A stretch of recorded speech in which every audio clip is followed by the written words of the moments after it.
Welcome to the Jack Westin MCAT podcast with your hosts, Michael Maleka and Molly Kilty. Hello, everyone, and welcome back to another episode of our Jack Westin MCAT podcast with your hosts, Mike and Molly. Mike, I feel like we've had such a fun, extended conversation about DNA and central dogma and cell cycle and cancer and all of these highly important, critical sort of molecular biology topics. I don't know about you, but I'm ready for a strategy session. We are changing gears today. I Yeah. can't agree more. Like we've been talking on, and content's so much fun. But like we always say, like at Jack Westin, content, and I will remember you said this like a few episodes ago, and it's stuck with my mind. Content is necessary, but it's not sufficient, It's right? not For this exam. That's so good. Right? Where we've been kind of hitting on a lot of the key content, especially in bio, but we're gonna switch back to strategy today on the one science section that we haven't hit on strategy-wise, which is psych-social. Right, which is such a fun section. I know it's so funny because I feel so much mixed things about psych-soc, where I used to think it was an entire memory exam. Like this was just part of the exam where it's just all recall. And I used to despise that idea. But as I did more psych-soc passages, as I kind of practiced, I realized like, sure, you do need to know your terms, but it's not just about memorizing here. It's about your application. Once you do that, the passages actually become, I think, really, really interesting. Some passages, I think, even a little bit more interesting than some of the bio and chemistry. Hey, I love bio, don't get me wrong, but some of these passages can be really, really interesting, can be really shocking because they have some really cool studies. So I'm excited to kind of really break down psych-soc passages, what kind of passages we'll see, things to keep in mind, and useful strategies for tackling it. Yeah, I feel like it's almost like psych-soc has been completely flipped, especially over the past couple years. Right. It's like we are taught that this is meant to be just a straight up vocab test. And if you just memorize your Khan Academy doc or whatever resource you're using, like if you just memorize every word and its definition, you're going to do great. And students, especially that have been taking recent MCATs, have been coming out of psych-soc and saying, that is not what I thought it was going to be. They often will say, and you may have seen this on Reddit, that felt just like cars, right? There was not just straight up memorization questions. It was so passage based.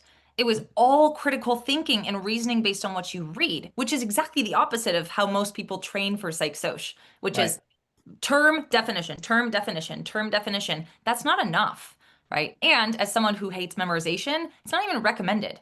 It's not like, oh, it's good practice, but it's not enough. Like you need to know your definitions. It's not like, it doesn't matter. You need to know your content, but if you want to get good at this, you need lots of practice and you need strong strategies going in. So ultimately, that's our goal in this episode, right? We want to talk about how to get good at psych-soc, right? Like how can you approach this section? Because it is not just like biochem and chem phys. And it's also not exactly the same as cars. You do have things you need to know, but it's kind of writing this middle ground between cars and the other sciences. And we really do need to be very specific with the strategies that we use. So if you want a top score in psych-soc, this is what we want to do.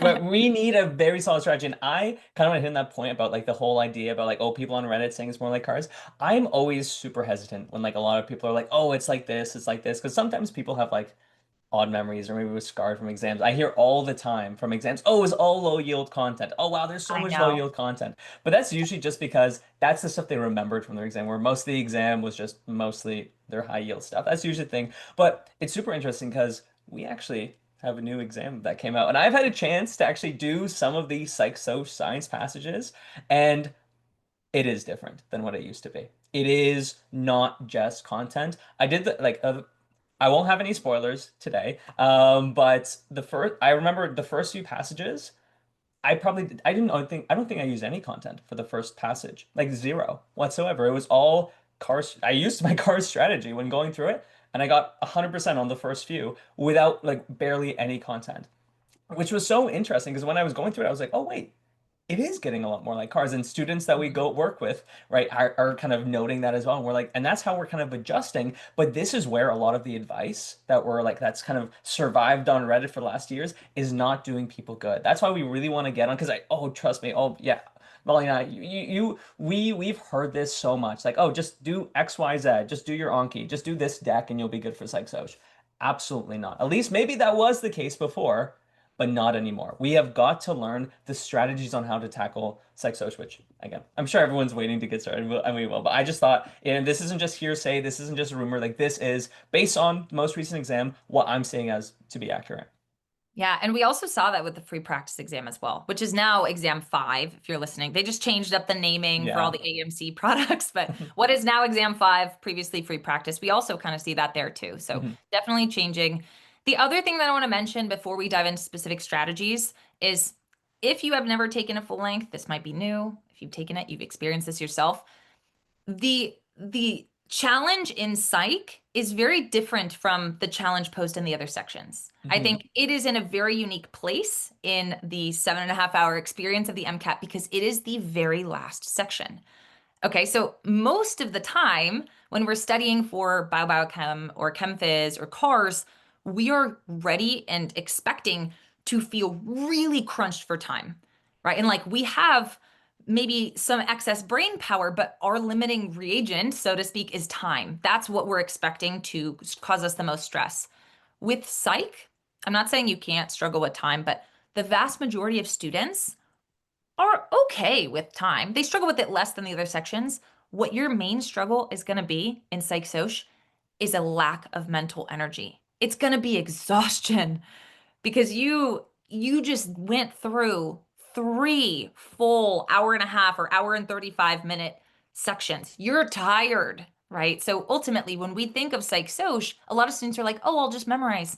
Guess what the first thing to go is when you're exhausted? It's the things that you memorized, right? It's the shallowest way to understand the material. I shouldn't even use the word understand, to know material, because that fact or figure that you've memorized, it doesn't have like roots in your brain, right? It's not stable in your head.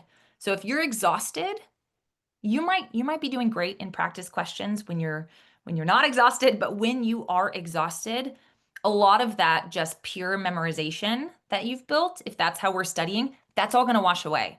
Okay, and when people are doing well in Psych Soc, but then they take a full length exam and they do poorly, that's usually a good clue, right? It's because we're not learning this deep enough that even when we're tired, we could still access that information. So I wanted to mention that this is a very unique section just in terms of its placement in the test. And we should be expecting to face a different challenge in this section than in any of our other ones, which is super unique and super weird. But again, it comes with this level of insight and like sort of internal debate that you end up getting the highest score. You got to know the test very well so you can prepare Absolutely. effectively. I remember like quote I used to say, like I used to think, like I remember I would like start teaching the MCAT like right after I took my own. And I remember the quote I used to say all the time is like, even if you had an identic memory, you could still do very poorly on this exam. Because Mhm. one of the major problems of this or major challenges of this exam is learning how to take it. It's part of the reason why lots of practice exams is so critical, which we've talked about taking practice exams and I review them. So if you haven't checked out those episodes, go do that. They're awesome. But today we're going to really focus on AAMC. So I think the first place to kind of look, I think, is where we all start with our sections, which is what do we prioritize? What is it that we're going to be looking at in terms of our content? Because, like we said before, there is a lot. It's people are saying it's more like cars, but it's very different from cars, where there's still content. You still need to know some stuff. But a big I don't know, maybe a info or a misunderstanding about Misconception. it, a misconception, yeah, that's a great word for it, is what is the most important parts of this exam, right? Where we were looking through the like what's on the MCAT, like that whole PDF, and their breakdowns are actually really extreme in my mind. Like how they favor certain areas over others is pretty heavy, right? Mhm. Because there are five, like there's section 6, 7, 8, 9, and 10. There's five different areas of aptitude or sections on Psych Soc. 80% of what's going to be tested is the first three, which is shocking. Now, and most of that is psychology, right? Like this exam is like 65% psych and like at 65 and then 5% bio, and then 30% sociology. So Molly, what are like the main psych topics? Because there's a lot in psych to go over, like psych disorders, all these things. And I know psych disorders is one that you love. What are some of the psych topics that are like the most important that like students like these are the ones that if you don't have these down, like you go do that right now. Yeah, so I feel like there are a couple things, and that's very profound. Psych is the most important, okay? Hmm. Not that Soc isn't. You should Hmm. still spend your time in Soc, but 65% psych. And the 5% that's bio is all neurobio and the nervous Mm. system. So like that's also within psych, okay? So I think neurobio and understanding the nervous system is pretty important, of course, Like right? in When we talk about bio, you're already doing psychology, that. yeah, Yeah. Yeah. obviously that's going to be pretty critical. Also, when we talk about things like learning and Mm. conditioning, when we Mm. talk about things like emotion and memory and stress, these are all absolutely critical. But also things about, motivation, right? Things about, your levels of consciousness, these kinds of things, even development as well, pretty important. The things that are maybe actually I don't even want to say less important to focus on. There are It's certain topics within psych that hmm. are infinitely more complex, and Hmm. you could fall down rabbit holes for years in Hmm. these topics and really are not quite as in depth in the way that they're tested. And it's your psych disorders. It's like I You're was like I baiting was me. I was like Molly loves these. You're No, I, baiting me. my, Psych disorders, uh, right? And I think we've brought up the immune system before. I feel like yeah, they're we have. almost very parallel. The immune system within bio is one of the most complicated body systems. Like so complicated. You could spend you know, an entire year just studying the immune system and you haven't even scratched the surface. Like it's Truly. so complicated. But basically for the MCAT, you need to know a B cell, a T cell, the innate immune system, the adaptive immune system. Like that's pretty That's much like it. And how they're 90% of connected. questions. Yeah. Yeah, like that's what you're going to see if you're going to see questions about the immune system. Psych disorders as well. Like I have students that are like, should I purchase the DSM-5?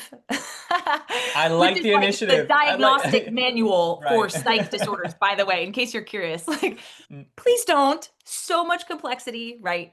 In terms of how it's tested, it's usually pretty topical, right? This is Mm. why, just as a piece of advice, when we're talking about what is most important to study, always use an MCAT specific resource. Again, we have free textbooks.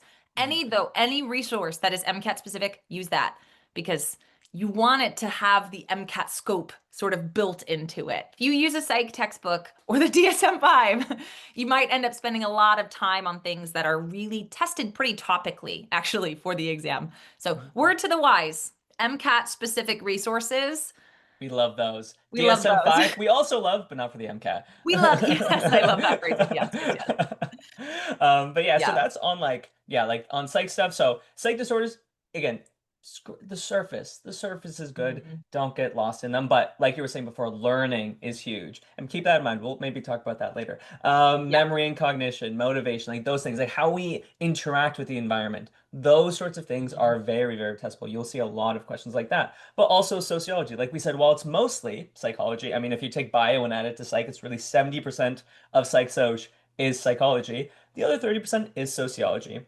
And kind of the biggest things to kind of note with sociology is things like demographics, right? Different demographics and inequality and how those play a part. Different like institutions, right? When we talk about different socioeconomic perspectives, ideas of like power versus role, as well as like social stratification, right? Different levels of like socioeconomic status. And so big theories to note. Functionalism, right? Things like conflict theory, symbolic interactionism, social constructionism, exchange theory, feminist theory. These ideas, these paradigms on how to review society, because a lot of the types of questions that you're going to see are going to be very much like, oh, from a functionalist perspective, what is this role is this? From a conflict theory perspective, what does this serve? Or which one of these was the bourgeoisie in this case kind of deal. Like it's always like, oh, from this paradigm, what was that thing in the passage? So it's very important to like know what these paradigms are and how they differ, right? Know like, oh, social interactionism versus like symbolic interactions. Like what does that mean? Right, in terms of like the differences and similarities, is what we really want to be focusing on in sociology. Yeah, and we actually are going to get into a little bit later. We'll talk about like how best to study to prepare for this, but just to give you a quick little, pro tip or a little nugget of wisdom, a lot of students, because we approach it with a very memorization based framework for our studying, we keep ourselves at a distance from the material. And we're Mhm. just trying to learn like, okay, what is feminist theory? What is functionalism? What is this? Just like it's on a flashcard. I think the coolest part about Psych Soc is you already have experienced Mm, 90% of this in your true. own personal life and in what you see around you in terms of the culture and society that you live in, right? The very best way to study is as you are learning things, where does this fit into my lived experience? How Mm, have I already seen this play out?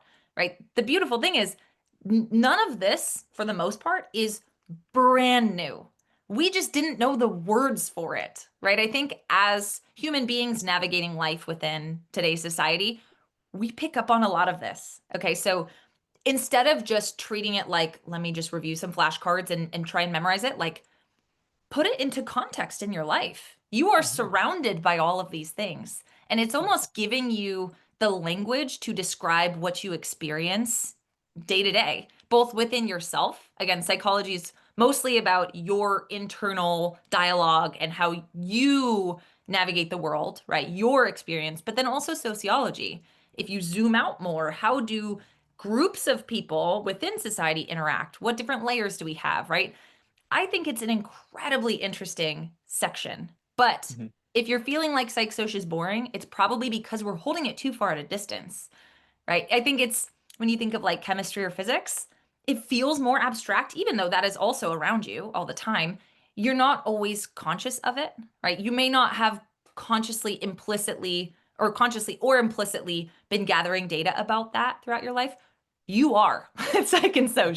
So always put it into context. Okay, we will talk more about like best practices to study. We'll hit more on that, but like just so you know, right? All of these concepts, if we really were to open up the AAMC outline and just read you all of the headings 6A, 6B, 6C, 7A, 7B, etc., all the way up to 10A, none of this would feel brand new, right? You're just learning different language for it. You're learning different lenses through which you can look at society or look within yourself. It's pretty awesome. I feel like it is a section that can help you get to know yourself and the people around you a lot better. Right. Of I course. mean, Oh, of course, you're going to see this in an MCAT context. We got to talk about things like passages and questions. But in terms of the material when you study, it's pretty cool. it That's was all I'll cool. Yeah. say. And I remember when I was studying psych social for the first time, I had taken like basic psych and soc, but a lot of the Mhm. chem and bio I'd seen before in my classes. But this offered a really cool way for me to look at things I'd never even noticed before because I had seen in chem and bio, like I know about my human anatomy, I learned it in my classes. My main classes were those Mhm. things. But a lot of us haven't taken many psych and soc classes before. Some of us haven't. I mean, all of the power to those who are. That's so amazing. But when you haven't, and then you actually learn about these things, and like you said, apply it, because again, it's so unique in all the areas where I think it is the most applicable to our everyday lives. Putting names to things, you start being more conscious of them. You start explaining, oh, that's why I feel that way. I use this all the time when I talk about like actor observer bias, where it's like, oh, my go-to actor observer is my road rage, right? Like if somebody cuts me off, it's there because they're an awful person. But when I cut somebody off, oh, it's because I was in a rush, right? So it's like that is a great example where it's like, oh wait, no, that's just because of my biases. That's why I think that way. Like Mhm. things like the gambler's fallacy. Oh yeah, like that's just a fallacy. That's just my brain using shortcuts, heuristics that we use. When we start using these things, it's like these things that we just took for granted. When you name them, it's like, oh wait, I'm now much more conscious of that thing that I do. And no, sometimes it's not a great thing that I'm doing. Like maybe, not to say I'm a gambler or anything, but maybe I've been thinking that the Oh, gamblers, I am not, I swear. are you? No, no, I swear I'm not. And then, but maybe you've been realizing like I've been following the gambler's fallacy way too much. Maybe someone's into sports betting. That's really big nowadays, where it's like, oh, it's I'm due for it. No, that's just a fallacy that your brain's doing. Um, So it's these sorts of things where once we're more conscious of these things, we have, I think, a little bit more control over lives in order to change things that we want and maybe change things that we don't like. So that's where I think this is a unique way where we can take this even out of an MCAT context and just benefit our lives once we have more knowledge about it, which I think is really, really cool. Yeah. It Mhm. almost feels like a particular psych-soc term. It's all about language, right? Mhm. Which is linguistic determinism. It's a Mhm. pretty extreme idea that basically like the structure of your language and the way that your language is spoken, the words you have available to you, etc., change how you think. And I actually think that that is kind of profound within psych-soc because as you learn the words for things, you now can analyze your place in society and society around you in a much more fine-tuned way.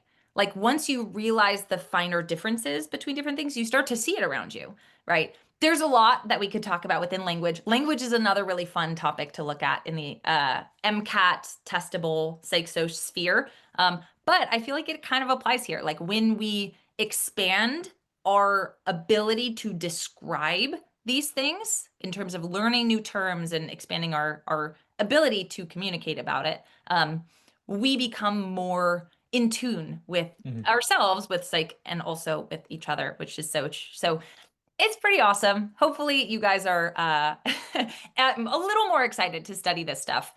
It really is everywhere. But let's talk about how you'll see this on the test. Okay, because Right. like we said, it's not just a memorization test. I think kind of the fun part is a lot of the passages you'll see are demonstrating how this connects to the real world. Again, Mhm. connecting things to the real world is a pretty good study method. That's what a Right. passage will do. Okay, that being said, there are a couple sort of key passage personalities within psych-soc. I will say that you have a lot of research. Okay, you have to be ready for Lots of that. research studies. There's a lot that we could talk about with the types of research, which we should dive in with. But just to give an idea of where we're going, right? There's a lot of very research-based passages, right? Where we have to ultimately reason about what is being tested, right? How are we testing it? Are there any biases, etc. There are also very soc-based passages that are not necessarily very data heavy, but it's more just examining a society, different layers of society. They might describe particular terms or phenomena to you in passages like this. Basically, just reads like, like a description of society in one layer or another, right? Or there are very soc specific passages, right? Where maybe we're talking about a particular case study or a particular analysis on a part of human behavior, for example, right? So I feel like there are a lot that are pretty pure research. And again, weird research in a fun way. Or you have passages that are very soc heavy. They read like a textbook, just like a description of a society, or things that are very psych, right? Talking about an individual experience or a group of people that have a particular experience that shapes their behavior, etc. Those are kind of Right. the three passage personalities we're Like going to main ones. expect to see. Right. And Yeah, I think when we tackle these science passages, so we have an overall science passage strategy. We talked about it a few episodes ago. If you haven't watched it, go check it out. But I think one of the big variances, right? Because you're right, we have these different subtypes. One of the big variances between psych-soc and like bio-bio or chem-phys is where I think in bio-bio and chem-phys, I think they're a little bit more heavy-handed with the kind of content they're using. They will explicitly say like, oh, amino acid. They will explicitly say phosphorylation, redox. They will explicitly say those things so we can be looking out for those buzzwords. But I think in psych soc, right? And I want to know if you agree with me here, Molly. Like you were saying it where I it's already all, do. yeah, it's like a very application based. They're not going to say the term that's happening. They're going to describe what's happening, right? It's like, oh, this thing is happening. And then I can bet you there's going to be a question like, oh, what was that an example of? Like they're going to describe, a situation of groupthink, but they're not going to say the word groupthink. Then in Yep. one of the questions will be like, oh, what was that? They're going to describe a situation of biases being used, and then you have to like be aware of that, like, oh, what was that? So it's a little bit different in terms of like highlighting our buzzwords because the buzzwords aren't as heavy-handed. So you have to be really Mhm. looking for like, oh, what could this be? So like big examples, like when I see like an age range, I'm thinking developmental theories. I'm thinking development. If I see a study where N is 5, oh, I'm thinking about okay, we're sampling issue. It's like a small study, right? So I could have issues there. If I N is see number of participants, by the Oh, way, so in case yes, you're I should un outline. Yes, like, unfamiliar. if I only see 5 participants in a study, they're making these Yeah. wild things. Yeah, very small study, a little bit of could be off, right? Whenever I'm seeing these things, I want to be kind of priming myself in kind of in a similar but different way than the sciences, where it's not so heavy-handed, but I want to be ready for the kind of questions they'll ask. Yeah, and it's to the point where if you want to be ready for questions like that, when you read a passage, if you get a, a spidey sense that's tingling of like, oh, you know what, we're talking about role conflict here, and you can see it written, but it's not, or you can see it described, but it's not officially written, use your scratch paper, right? This is like, this is a hallmark example of role conflict, write down role conflict. Makes life easy, right? Like, because it's hard to find a spot where you could drop a highlight if it's a description. It might be a sentence or even 2 or 3 sentences. Like, drop a word on your scratch paper if it feels like, hey, they are really trying to outline this for me. But you're right, and I feel like that's something that you see in other sections, but not to the same extent, like at all. Like they might tell you, oh, this is a molecule that's a substrate analog of a particular enzyme, and we know it shuts the enzyme off. It's that same theory of like, oh, it must bind to the active site. I know it inhibits. It's probably a competitive inhibitor. They do it in biochem and chem phys, but it's pretty direct, right? Yeah. And there is like you could highlight substrate analog if you want. Like there's something you could point to. These are like a paragraph describing, Mike's experience. Like it's so With his road much less rage and direct. With situation, his right? road Yeah, rage. yeah. Or his sports gambling. Okay. I'm not. I was like, oh, I've dug myself into a hole here. I've got road rage. I'm the sports gambler. Oh, this is the worst. Oh my goodness. So, so that is definitely something we could Mhm. experience. I also think it's worth noting that there are other major differences. I really think that we should hit on research. Mm. We will probably bring this up again and again in a future episode, but like there are two main schools of thought with research. And chem phys and biochem pretty exclusively fall into one. Psych soc can be either. Okay. And it's basically this idea that you can have an experiment or you can have an observational study. Mm. In an experiment, you have a lot of control over what you are working on. Okay, so you have a ton of controlled variables, right? You have a particular variable that you are interested in, right? That's your independent variable. I'm going to manipulate this in different ways and I'm going to see what happens. Okay, in order to have an experiment and to determine to the best of our abilities a cause and effect relationship between your independent variable and whatever you're looking at, the dependent variable that changes in response, it's required to have a lot of control. Because if you aren't controlling for a lot of other things that could mess with your dependent variable, you can't determine cause and effect relationship, right? Like an experiment depends on having a lot of control.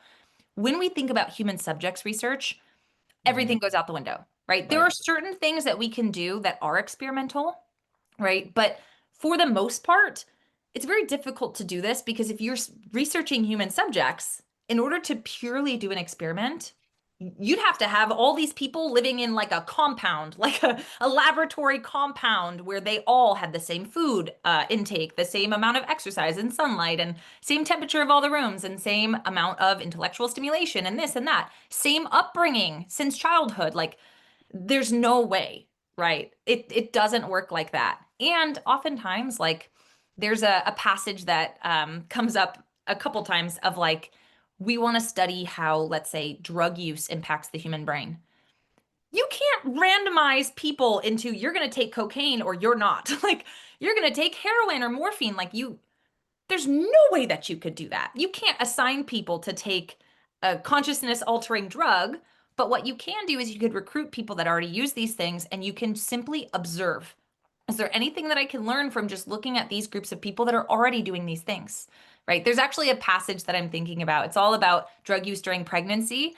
I remember that passage. That Yeah. this particular passage does a really good job of describing this because it's about cocaine use during pregnancy and how that impacts the fetus, right? And then the child when it's born. But the problem is that group, that cohort of pregnant females, right?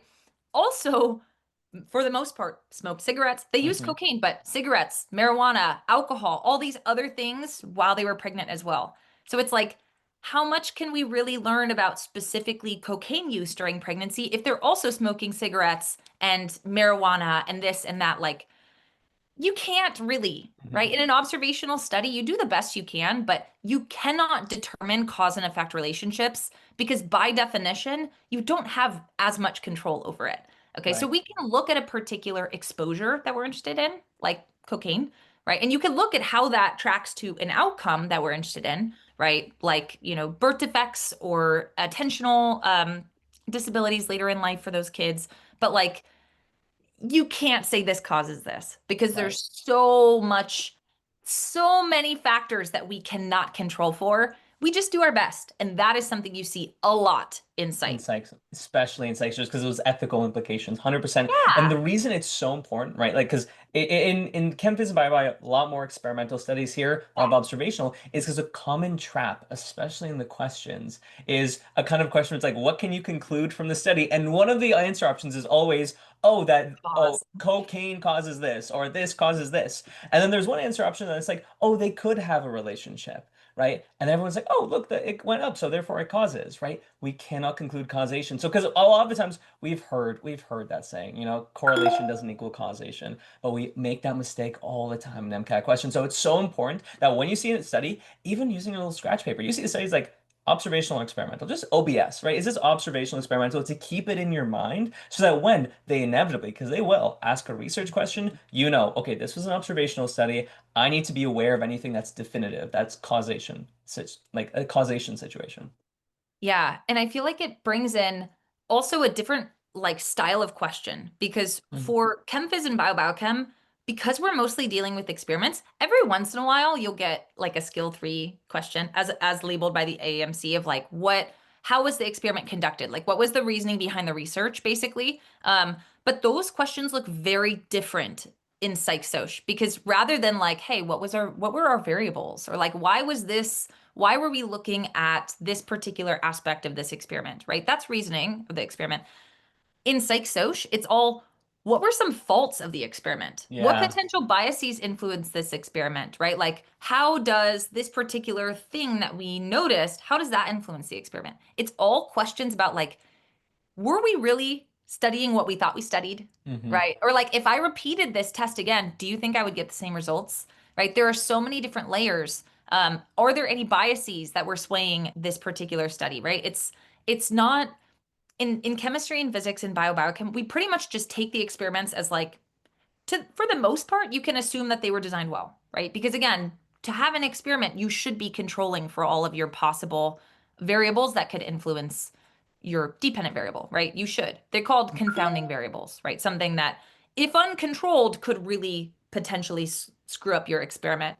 Um, Observational questions or observational study questions in psych soc are all like, hey, do you think they did a good job? Like you cannot We assume want you you. cannot assume that they did do a good job. Like, Right. but it's not for a fault of the researchers. It's just, again, the fact that humans are hard to study. We Mhm. can't control them. Like, lifespans are long and society is complicated, right? There's so many different things that could sway different psychological experiments or sociological experiments, like, or not experiments, studies. Again, see, this is the problem. You It's the say it problem with again, the experiment. You're like, they wait a piece minute. No. together. Yeah. Yeah. What I mean is like experiences is I think Mhm. what my brain was trying to pull. There's so many things that shape who you are and how you interact with the world that you can't really control for. So in psych, expect that you get questions not just asking you like, hey, what were the variables, which we don't officially really have, not like just what was studied. It's like, how well did they study it? Like, do you agree with the way they set it up? What are some Mhm. potential faults of this experiment? So very different mindset when you are looking through, let's say, a methods paragraph than when you see it in chem phys or biochem. Yeah, and that's why I think we a few episodes ago we were like, oh yeah, neuro is like the one area where you're seeing it in all three sections. Well, Mhm. research is also in that basket where I think it's most hit on in psych social about like research methodology. But Yeah. you could see it. Like I've seen bio and chem that are like it, but it's most hit on there. But that's the I think also like the second content area where you will see that in all three science sections, right? It's kind of cool that way. Yeah. And just as a quick plug for a free resource, oftentimes these biases and this language of research is actually not formally taught. Like in most textbook series, like there's no section for like, give me the language of what research is. And a lot of students asked me over the years that I've been here, hey, what am I supposed to know? Like, I didn't know I was supposed to know what validity is or reliability is or reproducibility or generalizability. I actually made a flashcard deck that's free on our platform or on our website, jackweston.com. If you're curious, it just walks you through what the vocab is that you're expected to know. It's actually not even formally part of the AAMC outline. It's part of the description of what skill 3 is. So it's actually very hidden. And if you're just looking through other textbooks, we have a section on this in our textbook, but if you're just looking through other textbook series or even other courses, it's often not taught directly. And it was something I kind of had to teach myself looking at AAMC material. So if you want to get some basic exposure to like, what are the terms that I need to be familiar with that maybe you had learned in undergrad, maybe you hadn't, jackweston.com. I think it's called the Psych-Soc Research Methods deck. Something close Maybe we to can that. link it. Maybe we can link it Maybe in we the can link it in the like description. Yes. editors, maybe possibly. Yes, please, thank you. Please, Yeah, we'll actually. include a link to it in the description just in case some of this language that we're using is new. It's not taught everywhere.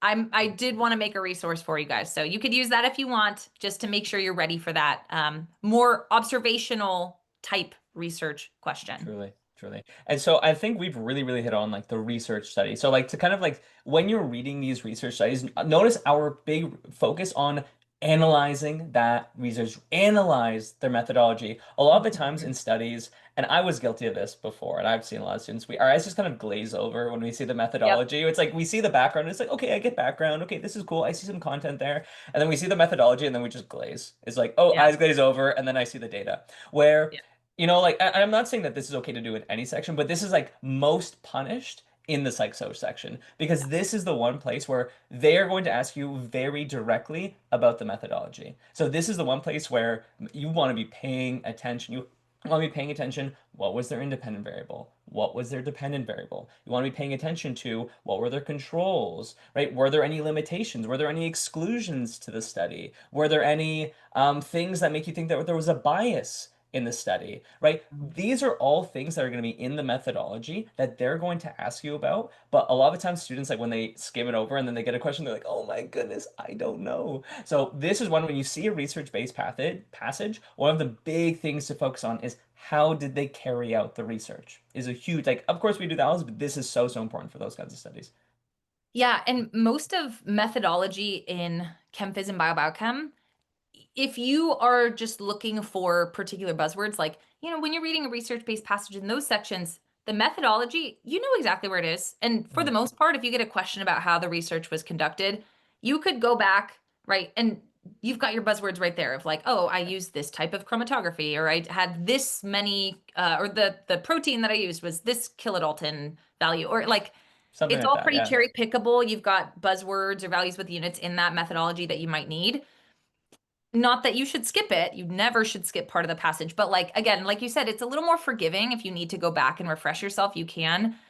But because psych-soc, I keep saying psych to describe this section, but Right. because that section tends to describe rather than name drop the term that you need, it's important to go through that first, right? And to kind of start hypothesizing what could be going on. It's not as cherry pickable as a methods paragraph in the other sections. Right. And again, I think that if we were to think of like, what are the things that we see students struggle with, right? Like, what are the types of strategies that students use that ultimately end up hurting them in the end? I think that's a big one. When we just like read too fast and we're not paying attention and we're expecting this is going to be just like biochem and chem phys and they're just going to give me like vocab word soup, we're going to miss everything. Okay, because it's not as direct. It's very descriptive. Okay, so you need to be looking very intentionally for those context clues. And again, if you read a sentence and you're like, oh, this sounds like insert term here or insert perspective here, jot it down if you want,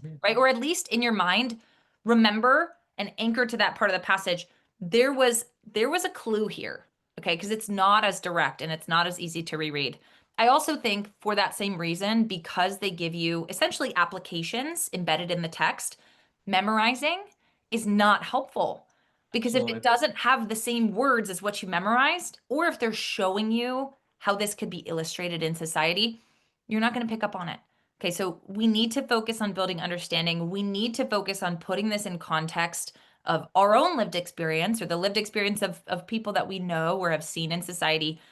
We need to make sure we actually understand them because that's how they're going to test it is typically in a descriptive way rather than just name dropping what's Right. going on. And I think those are kind of the two main strategies of the section. Really, like if we were to like boil down to like what are the main things that you should be doing when you're reading passages, it's paying attention to the research and looking at the application, looking at what could this be talking about. But I think this is the one section where I think I can anticipate most of the questions in a psych soc passage after I read it. Like if I see like, oh, they talk about conflict theory here. Oh, but then there was also an idea of development here. Oh, wow, they brought up somebody that thought this way about their parents. Oh, okay, probably there's going to ask me about which developmental theory are we talking about. Like it's that sort of way where I think this is unique in a way that maybe not so unique, but it's very cool when you can see the question. You're like, oh, I anticipated that was there. Like I just from reading the passage, I knew they'd ask about that, which I think is also a lot of fun. But that also kind of brings us to, so we've talked about like the things we should do, the things that like we should be paying attention to the research. We'd be looking for like these applications, jotting it down, or maybe if there is a word that you can highlight, like maybe like an age, like I always like highlighting age ranges. Yeah, like then if anything that could trigger that memory.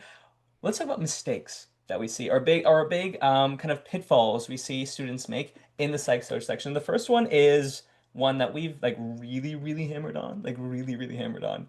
Just memorizing. Like we please don't just memorize. We have like in our course we talk about making a psych doc, right? And the psych doc is something I highly recommend everyone does. Now, what the psych doc is it kind of does the first two things that many people do, right? You, while you're kind of studying your psych soc terms, you write down the term and you write down the definition of the term because it's not like we're trying to tell you to not know these terms, right? You do still need to know these terms. But the third column, which I think is the most important, which we've mentioned, but I like having an actual example of, is write down an application of this term. Every single term that you learn, make your own real world application of it. Because like Molly, you put it before, when you can actually connect it to your own life, it sticks so much better. Like, and a lot of people are like, oh, what if I just don't know how to apply it to my life?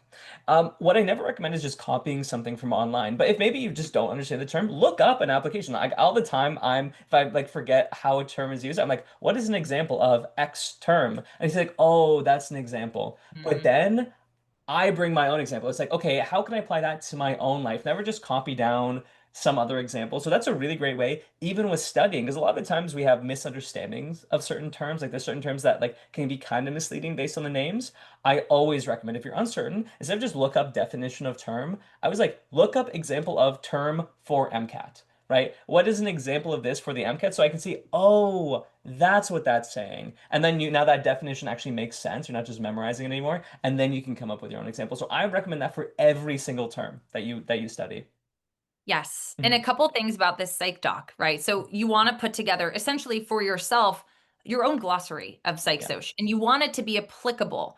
One thing I would suggest when you write definitions, and you hit on it with examples too, right? But never, ever should we be copy and pasting from anywhere, right? Oh, yeah. All of this should be in your own words. If it doesn't make sense to you, do not put it in your doc. Okay, never, ever should we put something in our own internal glossary that doesn't make sense. If you read a definition, it doesn't make sense, look another one up. I also really like, specifically for psych soc, although actually for every section, if you're really confused, go to Google Images or do an image search because there are actually a lot of psych slides or really creative psych images that show you visually what's going on. Like there are so many helpful pathway diagrams for like encoding, for example, right? Like what are the steps of encoding? And people put like clever little graphics like, oh, let me show you what goes on in a computer to help you understand what goes on in your brain. Like there's a lot of really creative ways that instructors have designed images for this. And they put them on, they're all searchable online. So sometimes that can help. And typically in that third section where you're writing applications or in the definition section, if you find an image that helps, paste it in, right? This is meant to be more than like, just scraping data from the internet. Like this is meant to be your internal glossary. This is your guide to psych soc that makes sense to you. So it should all be in your own words. And the other thing that I always advise, and this is not official recommendation, but it's mine. This is not a static document. This is not a one-time assignment that you make once and you never look at again. Every time you do a psych soc question, if you see a term that you don't know, Go search for it in your Psych Soc Doc. Do you have it there? If not, add it. Go make an entry. Maybe you missed a question about a term that actually was in your Psych Doc. And you look and you're like, my definition would point me towards this answer. Dive in deeper, right? Maybe we put it in a misleading way in our doc. Like, we need to go investigate and we need to update our definition if this is not reflecting what the answer was wanting us to think about, right? Or if they have a really clever example in a passage and it really helped it click upon review of like, oh, that's what this means. Go update your doc. One other thing that I recommend, and I will usually tell students to make a fourth column, which is if you ever have two terms that seem the same to each other, they seem the same. Like, I don't understand how these two things are different. Rule strain, rule conflict, for example. They're very similar, but they're distinct. If you ever, either while you're studying, start to confuse and blur the lines between two things, or if for a question, they were trying to give you a clue for this term and you picked another one, add a fourth column and list terms that you have in the past confused this term with, and write a little description of how they are different. Okay, because I will say this is somewhat true of the other sections, but way more so in Psych Soc. There are times where you have multiple answers that are actually fair. Like, they are both true. They're both fair, but one is more true than the other, or it's more applicable than the other. And they want you, like, if they are giving you the clues and the breadcrumbs for one term, even if there are two that you could justify, if they're giving you clues for one, that's your answer. It's what's the best answer. Okay, so especially upon review, if you have two definitions that look pretty similar and then you miss a question because you flipped them, describe how they're different. Now you have a little more context, okay? Confusing similar vocab is something that is so hard to get right. I've experienced that myself for on so many different levels, and it's hard to get around it because a lot of terms within this field are actually very similar. It's less cut and dry. So you got to know how they're different. And I think you also see that in the questions as well, because I think they know which two are similar. Like, they know in the passage, so they will give you both the terms that could apply. And a lot of the times we are thinking, oh, both of these could. But this is where I think the cars thinking really helps, where we don't want to focus on the similarities. Because, of course, we both know there's similarities, but what is the difference between the two? Because normally, as we start thinking about the differences and focus on the difference, we usually can point out the differences if we actually just start consciously thinking about it. Because this kind of hits on the point that we always talk about in cars, and I don't want to talk too much about cars here, but always looking for what's wrong about an answer. Not looking for why it's right or why it could be good or why it could apply, but why couldn't this be my answer? Why would this be worse? When we start thinking that way in terms of our psych social answer, when we have two similar answer options, this is when we start getting a little bit more discriminative. This is where we start kind of really hitting on, oh, why is that the worst one? And when we start doing that, psych social in my mind becomes a lot more straightforward, because that was always the ones that, you're right, like that always got me, where it's like I would get angry because I'm like, well, yeah, that technically could apply, but it was worse than another answer, and that's why I should have eliminated. I also want like to note that on this whiteboard that I have from like 5 years ago, I'm showing my whiteboard now from 5 years ago. This was me writing down applications of psych terms that I saw in passages that I thought were cool, right? It was like, so like on here, right, I was like, oh, things like, oh, attraction, the ideas of attraction. Oh, I just wrote down some traits that a passage added that I should have thought of attraction, like things like agree, proximity, reciprocity, things like that, where it's not a definition, but I was like, oh, what were the key terms there that should have told me about that word. So this was like this was my thing from 5 years ago. This isn't pro MCAT guy Mike. This is MCAT guy Mike studying, but never erased it because I looked on it so well, because none of these are formal definitions, right? And I think you hit on that so well, where we don't just want to write things just because, oh, that's what Google said that's the definition. It was always, oh, what does that mean to me, right? So I can understand that I can actually apply it. Like, belief was like, what a person thinks is true. Like, that's what, I don't know if that's an actual definition, but that was my definition. Just like, oh, that's what I think it is. So yeah, I just thought, because it was cool that you brought that up. I'm like, actually, I think my whiteboard, that's actually the thing that's on my whiteboard. So I thought I'd bring that up, which I thought was cool. Yeah, I like that. And I feel like it's about time that we talk about something that I know everyone wants to talk about. And probably a lot of listeners are thinking this to themselves of like, oh, Psych Doc sounds great. But I Ooh. have this great Anki deck that I found online, and I would really like to just Mhm. download that and start studying that and take the number of days that I have available to study and the number of cards and divide them.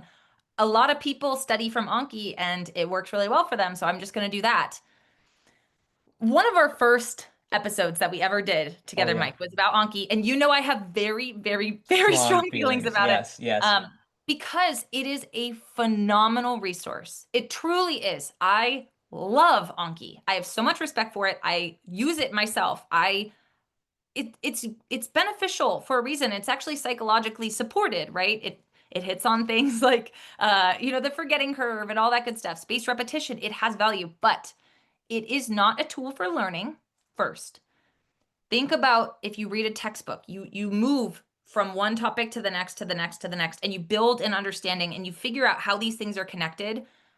An Anki deck is typically randomized and it's just giving you random terms and you are going to memorize it. Not only that, you're going to memorize someone else's definition of it. Hmm. It's people are like, "Oh, Anki, they're talking about Psych Soc Doc, like it's pretty much the same." No, it's not. It's not. That being said, it is absolutely okay to make your Psych Soc deck or your Psych Soc Doc into an Anki deck. That is amazing. Do it. If anyone here is like, that sounds great, Molly and Mike, but that's going to take too long. I don't want to do that. Pro tip, and we talk about this more in the Anki episode, you can use any given Anki deck if you have the Mile Down or the Anking, something you found for free on Reddit or for free on our platform. You can use it as a raw material, right? If you want to make a card about operant conditioning, okay, great. If you download the decks from the internet, you want to search or use the browse tool and say, hey, what do other people have already on operant conditioning? Search, right? There are lots of good definitions out there, and then you can use that as a resource to make your own card. Or you could, if something really resonated with you, great, put it in yours. You could even, if you really, really wanted to, use that as a template and then go in and add your own examples and add a definition or tweak the definition to something that makes more sense to you. Okay, if you want to use one of those decks because your friend told you it helped them or whatever, you can, but just don't use them as is. Use that as a raw material to help you create a deck that's actually useful for you. Okay, and I actually love it when students make their psych doc into an Anki card because Anki, more than anything, is a tool for review and retention, right? It's still searchable. If anyone's like, can I do this on physical flashcards? You can, but the search feature is actually really important. I love a good analog study technique, but for this purpose, just given the breadth of material you have to learn, I really would make it digital if you can. If you can help it, search feature is critical, unless you have a really advanced filing system. I'd say someone's out there with that advanced filing system. Yeah. In which case, party Hats on, off to have you. fun. I Yeah. love it. Mhm. But definitely everything that we talked about in terms of those columns, you need the term, you need your own definition. It's not enough to take someone's definition off the internet and just call it a day. You need a definition that makes sense to you. You need an application that comes from your own brain or your own lived experience.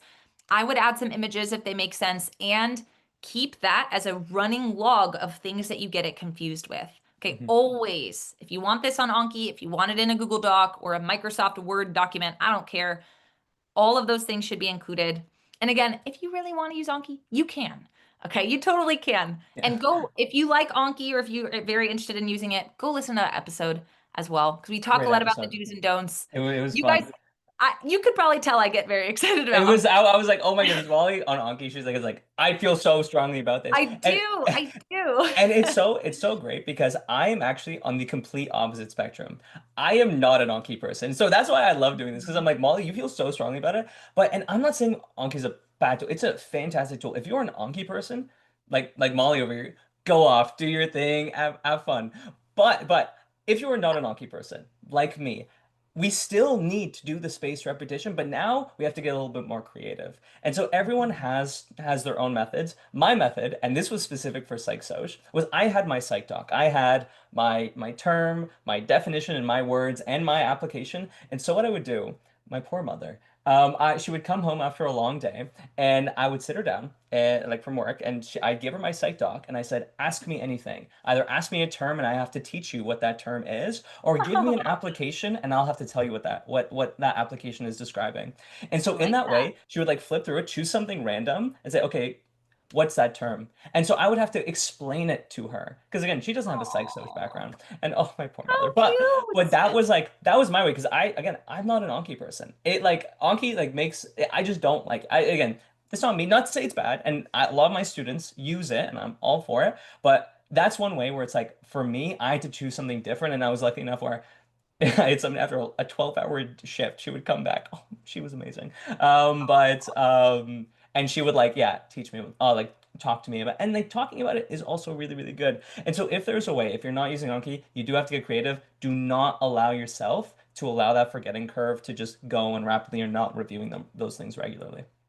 Yeah. And of course, you're going to get a lot with practice questions as well, right? And there's a lot of ways if you want to integrate spaced repetition, there's so many options for you. And again, I do love Anki, but I also love Anki with an asterisk because I think it's a phenomenal tool if you use it right. But I also think it's probably the most misused Mhm. tool in the MCAT space. Like, I think we could get a lot more out of our practice questions. I don't think a lot of us review properly. I don't think, I think there are things that, as a general population of MCAT studiers, that we could Mhm. work on. But I think Anki in particular, it's hard to use right. If you use it right, it's nice. If not, and I will say this, I'll go out on a limb. I think most people listening to this, if they use Anki, are probably using it in a way that's wasting their time. Mhm. Like, I'm not surprised that you don't like it, Mike, because I think most people use it for a little while and they're like, this sucks. And they stop. Mhm. And Yeah. that's fair Mhm. because if you're not using it intentionally, it does kind of suck. It's wasting time. It feels like a chore. So if you're curious, again, I got lots of strong feelings. Maybe we could link the episode on Yeah, Hockey yeah. I mean, hey, maybe if you link the use it. if you if editors, hey, you want to link that? I don't know, or put up here. I don't know if it's on YouTube. Put it up here, and if that does that.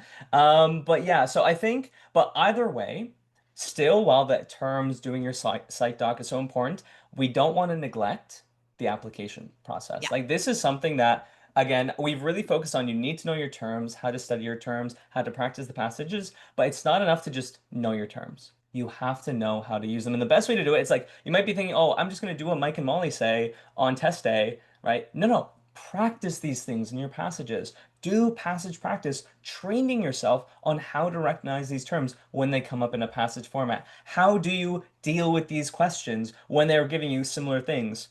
While we know it in theory now, so if you've been listening to this episode, it's all about getting used to it because some of these things are really unnatural. Sometimes it's really unnatural to think, oh, what's the difference between these rather than, oh, wow, these both could be applying. But it's by practicing, it's through application that we can actually get better at psych to actually really, really improve our score in a very changing environment in psych now that we know it's like much more application focused. It's not just about the terms. So best way to study psych while psych doc and using Anki, if you're kind of that person, is great. Do not neglect the application. That's a really, really key aspect. Yeah. Mhm. So let's give the people what they want, right? We know Mhm. that you guys hopefully are thinking, okay, maybe I should build a Soc Doc. Where do I get started? How can we, what should I add first? Maybe we'll give you some terms and definitions and applications to put in your Soc Doc in our next episode. Next episode, we're going to be doing learning, conditioning, and I think, and when we were discussing about which topic we should do, like this is just the one topic that I think one of the highest yield topics on Yeah, psychosocial. Absolutely. I When it agree. comes to learning behavior, it's one of those like we need to know how to recognize in a passage. We need to know how to answer questions on it. And this is one that we're going to be doing next episode, which is going to be super fun. It's going to be super exciting. Talking about these studies, talking about the different conditioning and how we learn. So that's going to be cool. Check it out next Yeah. episode. Yeah, and super actionable too. You kind of Right. learn how you learn and learn Mm. the behavioral patterns that are conditioned, Hmm. right? Based on the consequences of your surroundings, etc. Like it's pretty cool stuff. Clues you into a lot, even stuff that could potentially help your studying. So yes, get Hmm. excited. I'm excited. And if we could leave you a challenge, see if you could start a Soc Doc between now and when you listen to the episode, right? And then when you're listening, or maybe after, see if you could jot down some of those terms that we talk about, right? give you an example essentially of how we should be studying outside.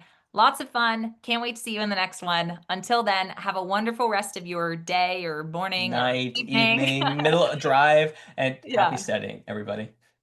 Bye.